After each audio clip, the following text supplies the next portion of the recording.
오늘 우리에게 주시는 하나님 말씀 보도록 하겠습니다.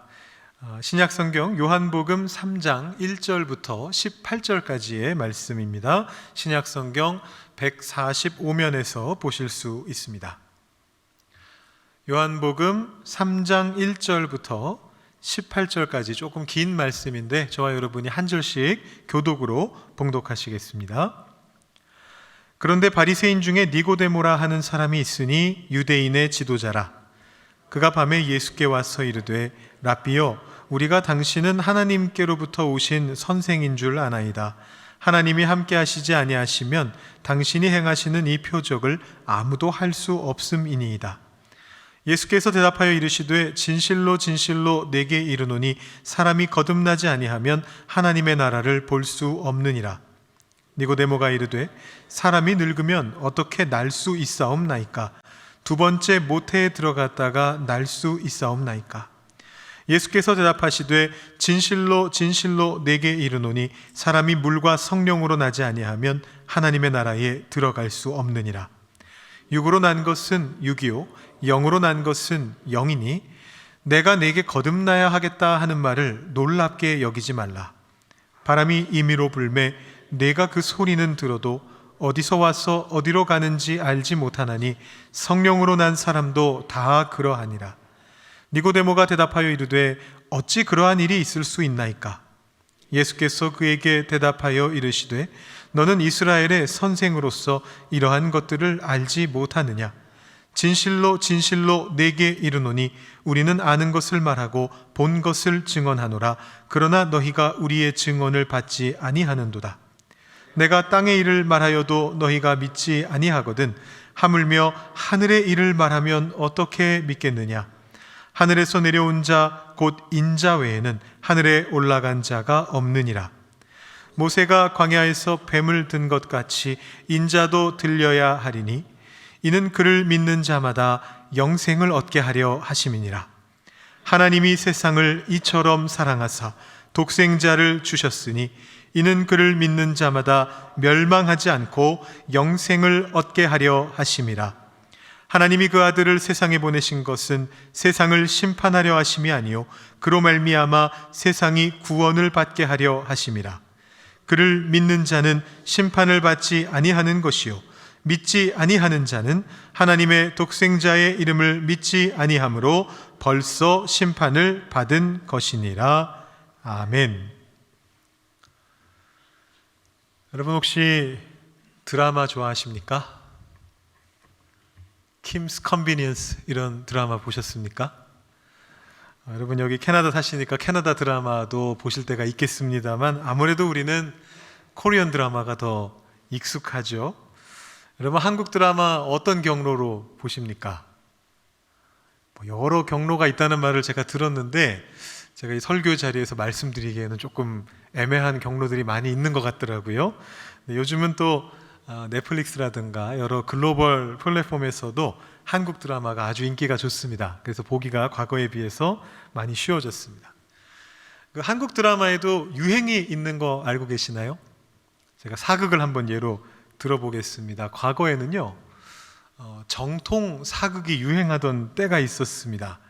묵직하게 주로 정치적인 사건들 중심으로 이 전개가 되고요. 항상 나레이터가 나와가지고 역사적 사건이 있으면 그 시작할 때 끝날 때 이렇게 설명하고 해설을 덧붙이는 이제 그런 스타일이었습니다. 혹시 이런 식의 나레이션 들어보신 분들 계실 것 같아요. 태종 3년 나라에 기근이 닥쳐오자 대신들은 근정전에 모였다. 이런 거 들어보신 적 있으시죠? 한 20년 전에 사극에 보면 이런 게 꼭 나왔습니다. 근데 그 이후로는 이제 현대적인 사극이 유행하기 시작합니다. 그래서 복장이나 건물이나 이런 것들은 이제 옛날 모습 그대로인데 안에 등장하는 등장인물들은 현대의 말투들을 이제 사용하는 퓨전 사극이 유행하게 되죠. 제가 사극을 한번 예로 들어봤는데 사극 말고 일반적인 드라마에도 최근에 유행하고 있는 흐름이 하나 있습니다. 아주 강조되는 경향성인데요. 여러분들도 최근에 드라마들 보시면서 요즘 드라마들은 설정들이 다 이렇구나 이런 생각을 하신 적이 있을 것 같아요. 그게 뭐냐 하면 회귀물이라고 하는 장르입니다. 또는 여러분들이 조금 더 익숙하실 표현으로는 환생물이라고도 부릅니다. 이게 어떤 거냐 하면 회귀는 돌아간다 그런 뜻이고 환생이라고 하는 건 다시 태어난다 그런 뜻이잖아요. 주인공이 말 그대로 이런저런 이유로 현실에서 실제로는 그렇게 되는 게 불가능하지만 과거로 시간을 거슬러 돌아가 가지고 자신의 과거를 다시 살아내는 그런 식의 설정을 말하는 겁니다. 이런 유형의 작품은 사실 과거에도 있긴 있었거든요. 주로 드라마보다는 영화 같은 데서 공상과학 영화 이런 거를 보시면 옛날에 뭐 백투더퓨처라든가 여러 영화에서 보시면 타임머신 같은 거를 타고 과거로 돌아가는 이제 그런 식의 설정들이 있었는데 최근에는 뭐 그런 과학적인 방법 같은 거 따지지 않고 영화에서만이 아니라 드라마까지 이제 넓혀져 가지고 왜 그렇게 되는지는 굳이 설명하지 않고요. 그냥 자다가 눈 떠보니까 20년 전이었고 30년 전이었고 이런 식의 설정들을 사용합니다. 아니면 죽었는데 눈을 떠보니까 자신의 과거로 돌아와 있다던가 이런 식의 이제 설정들을 사용하는데 그런 거를 회귀물이라고 그렇게 부릅니다. 대표적인 예시로 재작년 말인가 나왔던 드라마가 있습니다. 여러분 혹시 재벌집 막내 아들이라고 드라마 보신 적 있으세요? 네, 재작년 말에 나왔던 드라마입니다. 송중기 배우가 주인공으로 출연했는데 이 주인공이 재벌집 일가의 이제 오너들 뒤치다꺼리를 하는 이제 그런 일개 직원이었는데 오너들 사이에 분쟁에 휘말려 가지고 그만 죽음을 맞이하게 됩니다. 근데 눈을 떠보니까 과거로 돌아간 거예요. 근데 대부분의 이런 과거로 돌아가는 내용들은 자기 자신의 과거로 많이 돌아가는데 이 드라마에서는 재벌그룹 오너 아들로 다시 태어나게 됩니다. 그래서 이 사람이 미래에서 가지고 온 과거에 대한 지식을 가지고 자기가 재벌의 후계자가 돼서 자신을 죽인 사람들에게 복수를 한다. 약간 이런 스토리인데 아주 큰 인기를 끌었습니다. 이 기억을 가지고 과거로 돌아가니까 그걸 이제 막 활용해요. 사회가 어떻게 돌아갈지 대강 알고 있으니까 언제쯤에 뭐 서브프라임 모기지 사태가 미국에서 일어나가지고 주식시장이 폭락한다. 언제쯤에 IMF가 벌어진다. 이런 것들을 이제 알고 있으니까 거기에 맞춰서 실적들을 이제 쌓아나가는 그런 모습을 보여줍니다. 제가 마치 본 것처럼 말씀드리는데 사실 저는 시간이 많지가 않아가지고 이 드라마를 앉아서 쭉 보고 있을 그런 시간이 없습니다. 그래서 주로 유튜브에서 쇼츠 같은 걸로 한 1분, 2분 중요한 장면들만 딱딱 끊어놓은 걸 이제 제가 보게 되는데 이 재벌집 막내 아들이라던가 다른 어떤 회기물을 담고 있는 쇼츠를 보면 항상 거기 댓글이 달립니다. 이런 댓글이 꼭 달립니다. 주식도 뭐 나오고 IMF도 나오고 하지만 만약 작품을 재밌게 쓰려고 작가들이 애쓰지 않고 그냥 내가 정말 현실에서 과거로 돌아가게 된다면 나는 무엇을 하게 될 것인가? 이런 댓글인데 항상 가장 많은 추천을 받는 댓글은 딱 하나입니다. 비트코인을 산대요. 나는 과거로 돌아가면 비트코인이 아주 싸던 시절에 전 재산을 비트코인에 올인해가지고 그러면 아마 지금쯤 되면 내가 전 세계 5손가락 안에 드는 부호가 되어 있을 거다. 이런 식의 댓글이 언제나 달려 있습니다. 뭐 작가들 머리 아프게 이런저런 설정을 왜 하냐? 주식이 오르고 내리고 그게 뭐가 중요하냐? 비트코인 사면 끝인데 이런 댓글이 항상 달려 있습니다. 다시 태어난다라고 하는 것은 굉장히 흥미로운 상상입니다. 많은 사람들에게 흥미를 유발하게 만들고 내가 다시 태어난다면 어떻게 될까 상상해보게 만드는 그런 재미있는 개념이죠. 물론 제가 언급했던 방금 그 댓글처럼 뭐 아기자기한 거 다 빼고 그냥 끝판왕 하나만 비트코인이라던가 이런 거 하나만 딱 사서 나는 그냥 부자 될 거야 이렇게 생각하시는 분들도 계실 수 있습니다. 상상의 공간 안에서 굳이 현실을 사시려고 하는 그런 분들이신데 그런 분들이 좀 드라마를 재미없게 보시기 마련이죠. 여러분 드라마를 재미없게 보는 방법 알고 계세요? 드라마 보면서 굳이 질문하는 거죠. 저게 말이 돼? 어떻게 저렇게 돼? 라고 자꾸만 질문하면 드라마가 재미없어집니다. 근데 그렇게 타고나시는 분들이 계세요. 어쩔 수가 없습니다. 제가 종종 제가 맡은 사람들하고 같이 성격 유형 검사를 할 때가 있습니다. 제가 잘은 모르지만 전문가까지는 아니지만 그래도 이런저런 것들을 많이 공부를 해가지고 MBTI라든가 지난번에 한번 소개시켜드렸던 DISC 검사라던가 아니면 뭐 애니어그램이라던가 이런 것들을 그냥 다 같이 재미있게 할 만큼 진행할 수는 있습니다. 그래서 우리 교회에서도 청년부 제가 맡고 있을 때 청년들하고도 좀 한 적이 있었고, 또 작년엔가 목자분들하고도 한번 이 DISC 검사를 한 적이 있었는데요. 여러 가지 유형의 분들이 계신데 그분들을 보통 검사하고 나면 본인들의 유형을 더 잘 파악하실 수 있도록 그룹 활동을 합니다. 같은 유형의 분들끼리 모아두고 나서 워크숍을 진행해요. 그러면 이 같은 성격을 가지신 분들이 모이셔가지고 그 안에서 시너지 효과가 나면서 내 성격이 이런 성격이구나 하고 깨달을 수 있게 도와주는 그런 건데요. 예를 들어 워크숍을 해보면 아까처럼 재미없게 워크숍 하시는 분들이 꼭 계십니다. 예를 들어서 이런 질문이 주어졌다고 생각해 보세요. 여러분, 1만 불이 주어졌다라고 생각해 보시고 여행 계획을 짜보시기 바랍니다. 제가 아마 청년들하고도 했던 것 같고 우리 목자분들께도 이 질문을 던졌던 것 같아요. 1만 불이 주어졌다고 생각하고 여행 계획을 짜보세요. 회의하시고 논의하셔서 짜보세요. 그러면 주도적인 성격 가지신 분들이 모이신 곳은 벌써 이미 여행 떠났습니다. 막 벌써 뭐 그걸 어디에 뭘 쓰고 어디에 뭘 하고 서로 막 피 터지게 얘기를 합니다. 사교적인 분들이 모이신 곳에서는 벌써 누구랑 갈지 다 정해졌어요. 주로 누구랑 가서 어떻게 재밌게 놀 건가 이런 것들이 다 정해집니다. 그런데 신중한 성격, 생각이 많은 분들이 모여 계신 그 그룹에서는 항상 뭐라고 하느냐 하면 손을 번쩍 들고 진행자를 부릅니다. 저를 부릅니다. 그리고 질문을 하세요. 이 1만 불은 적법한 돈인가요?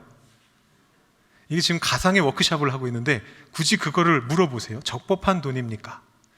일시불 지급이 가능합니까? 은행에 예치된 겁니까? 뭐 카드로 쓰는 겁니까?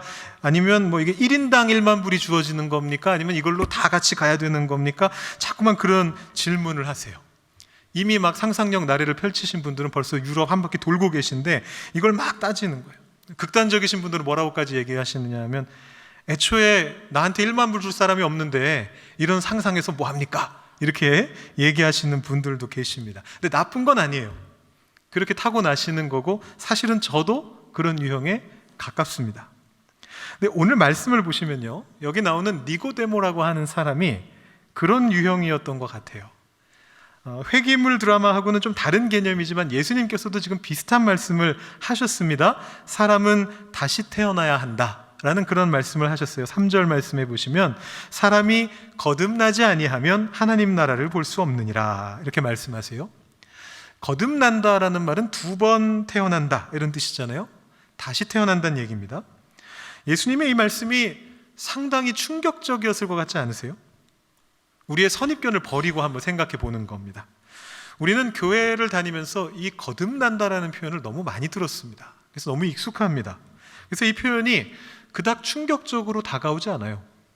크리스찬은 당연히 거듭나야지 그냥 이렇게 생각하고 맙니다. 그 거듭난다는 게 정확히 어떤 의미고 나에게 어떤 의미가 있는가 이런 것들에 대해서 고민을 별로 안 합니다. 당연한 거니까 크리스찬은 거듭나야지 이렇게 생각하고 마는데 한번 잠깐 선입견을 내려놓고 한번 생각해 보는 겁니다. 예수님 시대 사람들에게, 이런 말을 처음 듣는 사람들에게 예수님께서 이 말씀을 하셨을 때 사람들이 느꼈던 충격은 어쩌면 우리가 오늘날 회기물 드라마를 보는 그 이상의 충격이었을 거예요. 이거 상당히 흥미로운 얘기인데 다시 태어난다고? 상상의 나래를 펼쳐볼 수 있습니다. 그런데 니고데모는요, 이 예수님의 말씀에서 주어지는 상상의 가능성을 거부하고 있습니다. 이렇게 되물어요. 4절 말씀 보시면 사람이 늙으면 어떻게 날 수 있사옵나이까? 2번째 모태에 들어갔다가 날 수 있사옵나이까? 이 말이 언뜻 보기에는 예수님 말씀에 딴지를 거는 것처럼 그렇게 보일 수가 있는데 니고데모의 모습을 잘 살펴보면 악의가 있지는 않습니다. 그냥 타고난 성격이에요. 이런 성격 가지신 분들 모아놓으면 워크숍 할 때 진행자를 괴롭히듯이 니고데모는 지금 전혀 악의를 가지지 않고 예수님을 의도치 않게 괴롭히고 있습니다. 다시 태어난다라는 예수님 말씀에 대해서 상상력을 발휘하기보다는 의문점을 파고드는 거예요. 왜냐하면 상상이 잘 안 되니까. 근데 문제는 뭐냐 하면 그 의문점조차도 핵심에서는 비껴나 있다라는 것입니다. 예수님 말씀의 핵심이 뭔가요? 니고데모의 이 질문 앞뒤에 예수님께서 뭐라고 말씀하시는지를 한번 들어보면 무엇이 핵심인지를 알 수 있습니다.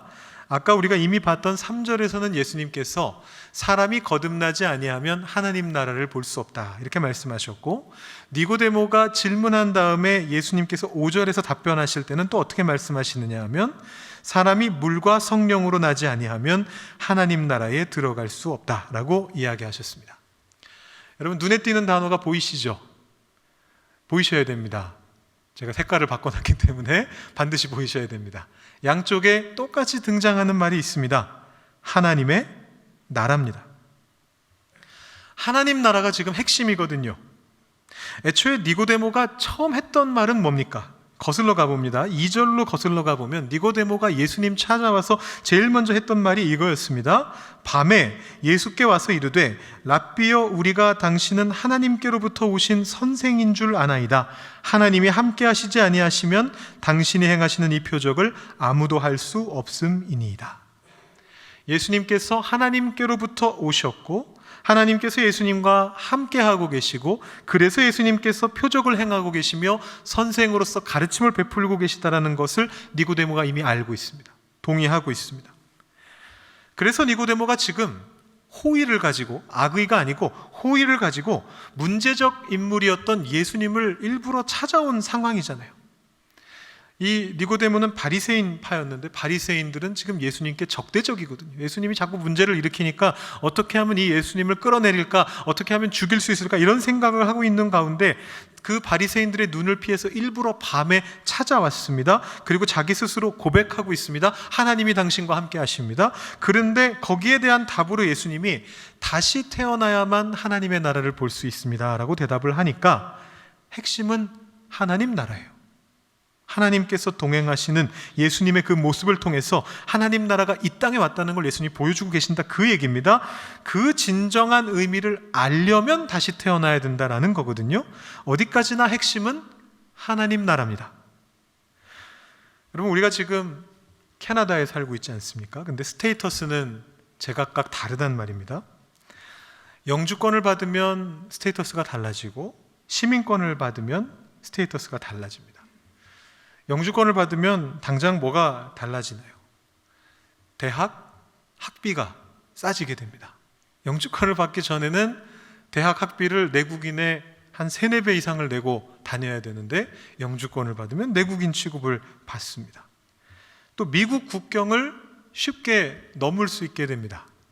예전에 저희 교회에 계셨던 목사님께서 저한테 들려주신 이야기인데, 그 목사님께서 저희 교회의 다른 목사님하고 또 장로님 한 분하고 미국의 어느 세미나를 방문하실 일이 있으셨대요. 그래서 미국 국경을 넘어가는데 다른 목사님은 미국 시민권자시고 장로님은 캐나다 시민권자시고 본인만 한국 국적의 영주권이 없는 상황에서 건너가다 보니까 사실 다른 분들은 그냥 차에서 딱 내고 통과하면 되는데 본인 때문에 건물로 들어가서 거기서 같이 기다려 주셔서 솔직히 너무너무 미안했다, 이런 말씀을 하시는 걸 제가 들은 적이 있습니다. 또 이 집을 구매할 때 내국인 대우를 받습니다. 세금을 많이 안 내도 됩니다. 그래서 영주권을 받게 되면 굉장히 달라지게 되고요, 시민권을 받게 되면 더 달라집니다. 선거에 참여할 수 있게 됩니다. 그 말은 이 나라의 모든 일에 관여할 권리가 생긴다라는 것이고요, 또 범죄를 저질러도, 아주 큰 범죄를 저질러도 추방당하지 않습니다. 이 나라의 시민이 되고 나면 영주권자까지만 해도 큰 범죄를 저지를 경우 추방당할 수가 있는데 시민권자의 경우에는 절대로 추방이 당하지 않죠. 그리고 기한에 상관없이 외국에 자유롭게 체류할 수 있게 됩니다. 아주 자유로워집니다. 이렇듯이 우리의 스테이터스가 어떠냐에 따라서 우리가 할 수 있는 것이 완전히 달라지고 주변 상황이 바뀌게 되는데, 하나님 나라도 마찬가지인 겁니다. 하나님 나라에 속해 있느냐, 그 나라의 시민권을 받았느냐 그렇지 않느냐에 따라서 완전히 달라집니다. 예수님께서 그것을 다시 태어난다라고 하는 상징적이면서 또 충격적인 용어로 설명하고 계신 겁니다. 그게 핵심입니다. 그런데 니고데모는 지금 어디에 꽂혀 있습니까?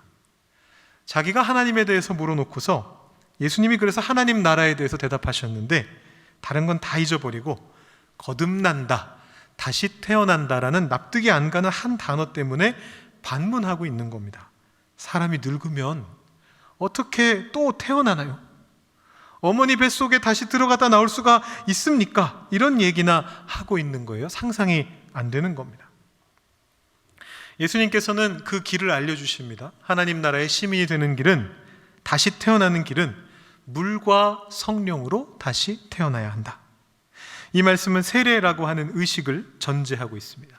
세례는 그냥 지나가는 예식이 아닙니다. 우리는 과거에 한번 세례를 받고 나서 내가 세례 받았나 안 받았나까지도 잊어버릴 수가 있는데, 그렇게 한번 스쳐 지나가는 예식이 아니에요. 성부, 성자, 성령 하나님의 이름으로 세례를 받을 때 우리에게 성령님이 임하시게 되면 우리는 다시 태어납니다. 그리고 우리는 새로운 신분으로 새로운 삶을 살아가게 됩니다. 하나님 나라의 시민권자로서 살아가면서 이 땅에 임하고 있는 그 하나님의 나라를 향해서 걸어 들어가게 되는 겁니다. 그런데 니고데모는요, 예수님의 이 말씀을 듣고도 여전히 이해하지 못했습니다. 예수님의 이 친절한 답변을 듣고도 또 물어봅니다. 이번 질문은 어찌라는 질문입니다. 어찌 그러한 일이 있을 수 있나이까? 다시 말씀드리지만 니고데모는 지금 따지고 있는 게 아닙니다. 악의는 조금도 없습니다. 여기서 말하는 어찌는 영어로 번역하면 how가 되는데요, 근데 의미는 조금 다릅니다. 니고데모가 이미 앞에서 했던 질문에서도 how를 써서 질문을 했습니다. 근데 앞에 그 how가 정말 방법론에 대한 질문이었다면, 도대체 어떻게 다시 태어날 수 있습니까? 어떻게 자궁 안에 들어갔다 나올 수 있습니까? 이런 얘기를 하는 거라면, 이번 how는 느낌이 why에 더 가깝습니다. 어찌 그런 일이 일어날 수 있습니까? 왜 그런 일이 벌어지고 있습니까? 이런 질문입니다.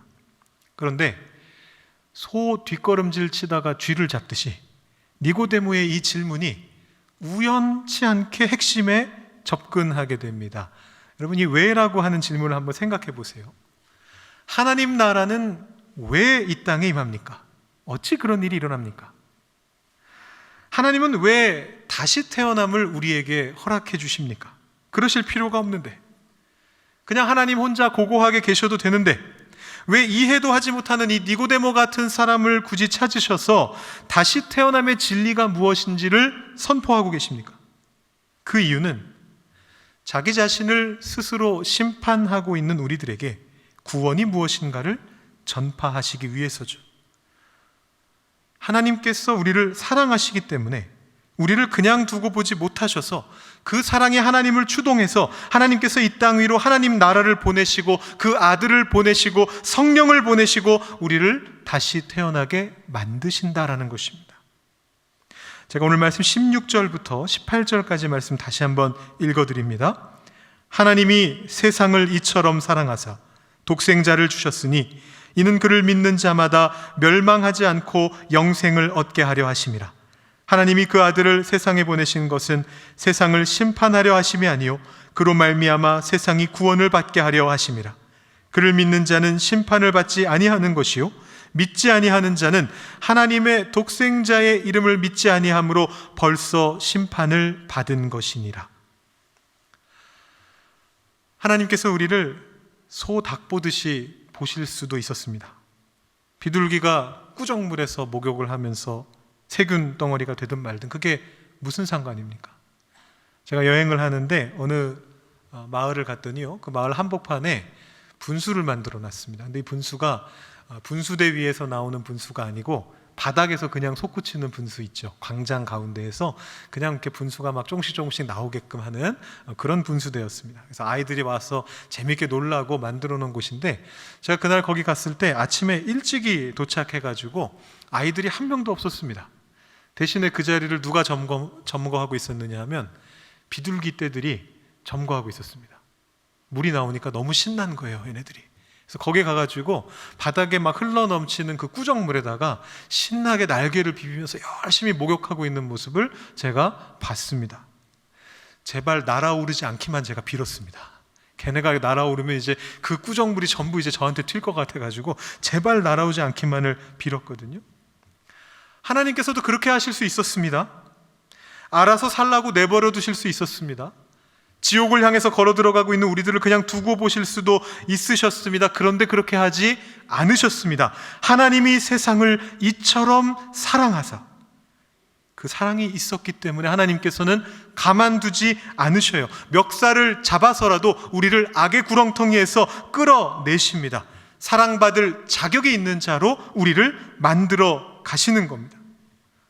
부모가 자신의 배 아파 낳은 자녀를 끝까지 사랑하듯이 하나님께서는 우리를 성령으로 다시 태어나게 하시고 그런 우리를 끝까지 사랑해 주십니다. 이것을 알고 깨닫는 자들은 그 사랑 안에 거할 수밖에 없게 되는 것입니다.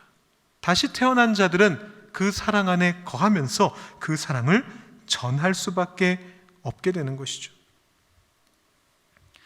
제가 오늘 본문 너무 길어져서 18절까지만 읽었는데 그 뒤에 보시면 19절, 20절, 21절 보시면 하나님의 사랑을 알게 된 사람들은 빛을 사랑하게 되고 그 빛으로 나오게 되고 그것을 행하게 된다라고 그렇게 이야기합니다. 그리고 니고데모도 그렇게 되었습니다. 어떻게 그런 일이 일어날 수 있습니까? 라고 되묻던 이 니고데모가 나중에는 마지막 순간에는 예수님께로 사랑을 가지고 나옵니다. 요한복음 19장에 이렇게 되어 있습니다. 일찍이 예수께 밤에 찾아왔던 니고데모도 모략과 침향 섞은 것을 100리트라쯤 가지고 온지라. 다시 태어난 자는 이 일을 안 할 수가 없습니다. 반드시 하게 됩니다. 마음에 불이 일어나기 때문입니다. 여러분, 우리가 여기 왜 모여 있습니까? 이 건물이 아름다워서인가요? 여기 있는 옆에 있는 분들이 착하기 때문인가요? 아니면 저는 솔직히 이거였으면 좋겠습니다만 설교가 너무 좋아서입니까? 그래서 여기 와 계신 건가요? 아닙니다. 제가 말하고 제가 부정하네요. 그렇지 않습니다. 우리가 여기에 모여 있는 것은 주님을 사랑하기 때문입니다. 그에 앞서서 주님께서 나를 사랑하셨다는 것을 알기 때문입니다. 다시 태어났기 때문입니다. 여러분, 곤충들을 보시면 대체로 빛에 끌리는 경향이 있습니다. 특히 밤에 나오는 곤충들은 대체로 빛에 끌립니다. 그래서 어떤 때 보면 굉장히 징그럽기도 합니다. 제가 이사간 집에 보면 문 앞에 불을 켜놨더라고요. 근데 이게 타운하우스라 제가 조종이 안 됩니다. 항상 해가 지고 나면 불이 이렇게 문 바로 앞에 딱 켜지는데 그러면 온갖 벌레들이 다 거기로 모여듭니다. 그래서 문 열 때마다 항상 걱정을 합니다. 얘네들이 안으로 들어오면 안 되는데. 그래서 제가 저희 아이들한테 제일 먼저 뭘 가르쳤냐면 문 닫고 나올 때 안에 불을 끄고 나와라. 그래야 문을 열 때 이 곤충들이 안으로 안 들어가고 빛으로 갈 거야 라고 제가 그렇게 가르쳤습니다. 근데 그렇게 볼 때마다 저는 이 곤충들을 어떻게 처리하나, 다 불태워 죽여야 되나 이런 생각들을 할 때가 많은데 어느 방송을 보니까 이게 사실은 인간의 잘못이래요. 곤충들이 빛을 향하는 이유가 있습니다. 하나님께서 그렇게 곤충들을 만들어 놓으셨는데 그건 뭐냐 하면 방향을 찾기 위해서래요. 밤하늘에서 가장 빛나는 것은 뭐냐 하면 원래는 달이거든요. 그래서 달을 향해서 떠오른 다음에 이제 그쪽에서부터 방향을 찾아서 이동을 해야 되는데 주변에 인간이 만들어 놓은 인공적인 빛이 너무 많다 보니까 그 빛에 자꾸만 끌려가서 거기서 그냥 그야말로 분화방처럼 거기에 머무르게 된다라는 것입니다. 여러분, 이제 가로등에 몰려든 곤충을 보시면 조금 긍휼히 여기셔도 될 것 같습니다. 우리는 다시 태어난 빛의 자녀로서 빛에 행합니다. 빛을 향해 나아갑니다. 그 가장 큰 빛은 다름 아닌 사랑입니다. 그 무엇도 사랑을 능가할 수는 없습니다. 건물, 사람, 설교가 사랑을 능가할 수는 없습니다. 그 외에 다른 중요한 기독교적 가치라고 할지라도 그중 제일인 사랑의 빛 아래에서 해석되지 않는다면 의미가 없습니다. 진리를 지킨다고 할지라도 사랑이 없으면 헛것이고 내 믿음이 아무리 뛰어나다 할지라도 사랑이 없으면 헛것입니다. 바울이 그렇게 말했습니다. 다른 빛에 끌려가면 안 됩니다. 오직 밤하늘에 휘영청 떠있는 그 달, 가장 큰 빛, 사랑을 향해 나아가야 됩니다. 가장 위대한 성경 구절 중에 하나인 오늘 우리가 읽은 요한복음 3장 16절에 사랑의 진리를 향해서 나아가야 됩니다. 하나님이 우리를 사랑하셨고 우리도 그 하나님을 사랑하기 때문에 교회에 모이고 세상을 사랑하러 나아가는 것입니다. 루비 캔드릭이라고 하는 여성 선교사가 있습니다. 미국 텍사스 출신의 선교사인데요. 이분이 1907년에 불과 24살밖에 안 되는 나이로 미국 남감리회 선교사로 한국에 와서 황해도 개성지방에서 여학교 교사로 영어를 가르치며 선교 사역을 시작하셨습니다. 이분이 자신을 파송해 준 이 텍사스의 한 청년 모임에 편지를 보냈습니다. 그 편지 속에 이런 문장이 있습니다. 여러분들도 어쩌면 들어보신 분들 있으실 것 같아요. If I had 1,000 lives to give, Korea should have them all. 나에게 1,000개의 목숨이 있다면 그 모두를 한국에 바칠 것입니다. 주님의 사랑으로 한국을 사랑한 선교사님이셨습니다. 이 편지가 그 텍사스에 도착했을 때 이 텍사스 청년 모임에서는 연합 집회를 마침 하고 있었습니다. 그래서 그 편지를 읽으면서 그들이 파송한 이 선교사님이 이렇게 멋있는 말씀을 하셨습니다 하면서 그분을 위해서 기도하고 감사하는 그런 예배를 드렸습니다. 그런데 바로 그 다음 날 한국에서 전보가 오게 됩니다. 편지는 가는데 배 타고 가니까 몇 개월이 걸리고 전보는 전기로 가니까 며칠이면 갑니다. 전보가 도착했습니다.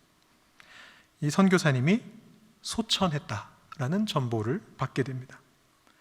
급성 맹장염을 당시 의술로 제때 치료하지 못해서 오랫동안 앓으시다가 한국 선교 1년 만에 불과 25살의 나이로 순교하게 된 것입니다. 선교의 내용을 꽃 피워보지도 못하고 1년 만에 돌아가셨습니다. 근데 그 캔드릭 선교사님의 편지를 청년들이 읽었잖아요. 거기에 이런 문장도 있었습니다. 만일 내가 죽으면, 아마 본인의 죽음을 예견하고 있었던 것 같은데, 만일 내가 죽으면 텍사스 청년들에게 10명, 20명, 50명씩 한국으로 나오라고 전해주십시오 라는 그런 편지 내용을 남겨놓았었습니다. 이 청년들이 큰 감동을 받고 그 자리에서 20명이 한국 선교사로 자원하게 되고 그 후로도 계속해서 매년 모금하면서 헌금하면서 해마다 한국에서 사역하는 선교사님들을 후원하시는 그런 열매를 맺게 되었다고 합니다. 그리고 그녀가 보냈던 마지막 편지 중에 부모님께 보낸 편지에는 이런 말이 적혀 있었다고 합니다. 아버지, 어머니, 어쩌면 이 편지가 마지막일 수도 있습니다. 제가 이곳에 작은 씨앗이 되어 이 땅에 묻히게 되었을 때 아마 하나님의 시간이 되면 조선 땅에는 많은 꽃들이 피고 그들도 여러 나라의 씨앗이 될 것입니다. 저는 이 땅에 저의 심장을 묻겠습니다. 그렇게 우리도 이 땅에 씨앗으로 와 있습니다. 이분이 심으신 그 씨앗이 열매를 맺었고 거기서 다시 씨앗이 맺혀져서 우리가 이곳에 심겨졌습니다. 우리는 하나님의 사랑의 씨앗입니다.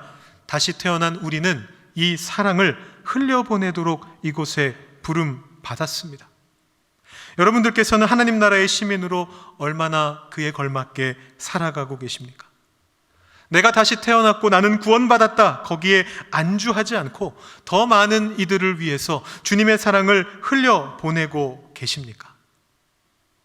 주님의 사랑 안에 더욱 깊이 거하시는, 그리고 그 사랑을 세상을 향해서 흘려보내시는 다시 태어나신 여러분들 다 되실 수 있기를 축복합니다. 기도하시겠습니다. 하나님 아버지, 감사합니다. 오늘도 거룩한 주의를 주시고 주님 앞에 나와 하나님의 말씀을 듣게 하시니 감사합니다. 니고데모의 답답한 질문을 들으며 그 질문을 통해 예수님께서 답변하셨던 하나님께서 세상을 이처럼 사랑하신다라는 놀라운 진리를 우리가 다시 한번 듣게 되면서 우리가 어떻게 다시 태어나게 되었고 어떻게 다시 태어난 자로 살아가야만 하는지를 생각해 보았습니다.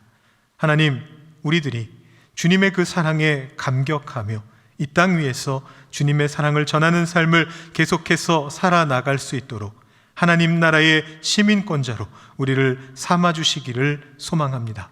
우리가 세상에서 살아가는 모든 순간순간마다 다시 태어난 자의 정체성을 가지고 그곳에서 우리의 씨앗을 심으며 주님의 복음이 꽃피어지는 것을 계속해서 발견할 수 있도록 주님 도와주시고, 그런 우리가 모여서 함께 예배하는 이 자리가 승리의 함성 외쳐지는 기쁨의 축제의 예배의 자리가 될 수 있도록 주님 매일매일의 예배의 시간마다 주님의 은혜로 함께하여 주시옵소서.